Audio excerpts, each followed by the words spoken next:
Tubuh pria ini mengembang seperti balon raksasa karena ia tidak bisa berhenti makan makanan manis. Tubuhnya terus membesar hingga membuat para dokter ketakutan. Semua kabur menyelamatkan diri, kecuali orang ini yang baru sadar bahwa seharusnya dia juga ikut lari. Kini pria itu berjalan di luar. Tubuhnya setinggi gedung-gedung di sekitarnya. Bahkan polisi pun ketakutan dan kabur. Tanah bergetar setiap ia melangkah. Semua orang panik menghindar. Ia mendekati sebuah gedung tinggi, melihat ke dalam, dan melihat seorang wanita. Ia mengulurkan tangan raksasanya ke dalam. Wanita itu ketakutan, mengira akan diculik. Tapi ternyata pria itu hanya ingin makanan. Wanita itu terkejut. Ia mengambil sepotong ayam dan memakannya. Ia bersendawa dengan keras, kemudian perutnya merasa mules. Semua orang berteriak, dia akan meledak. Pria itu melakukan ancang-ancang, lalu mengeluarkan kentut yang begitu besar hingga hampir menerbangkan. Seorang nenek, seorang kakek mencoba menyalakan korek api. Polisi berusaha menghentikannya, tapi sudah terlambat.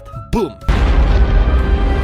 Tiba-tiba pria itu terbangun. Ternyata semua itu hanya mimpi. Mengingat mimpi itu, ia bersumpah ingin menurunkan berat badan. Keesokan harinya, ia menjalani akupuntur. Tubuhnya dipenuhi jarum, tapi dokter menyarankan agar ia juga berolahraga. Ia pun ikut senam bersama ibu-ibu. Bahkan, ia sampai menyewa pelatih lompat tali. Tapi tubuhnya tetap gemuk. Ia pergi ke gym. Saat mengangkat barbel, alatnya malah hancur karena berat badannya. Akhirnya, ia mengunjungi laboratorium temannya dan membuat sebotol air pelangsing. Setelah meminumnya, ia merasa pusing dan jatuh pingsan. Perlahan tubuhnya mulai mengecil. Setengah jam kemudian, ia menatap cermin, kaget melihat dirinya yang kini tampan dan langsing. Setelah sadar dirinya telah berubah, ia menarik kegirangan. Ia pergi keluar rumah, merasa hidupnya telah mencapai puncak. Ia ke toko pakaian dan mencoba baju impiannya yang selalu ingin dipakai. Lalu ia bertemu wanita pujaannya, berpura-pura menjadi orang asing, dan mengajaknya bicara. Tapi saat menyentuh wanita itu, tangannya tiba-tiba membesar. Ia sadar ada yang tidak beres. Ia segera mengusir wanita itu dari rumah. Ketika ia menuju mobil, mulutnya ikut membesar. Tubuhnya pun perlahan kembali seperti semula.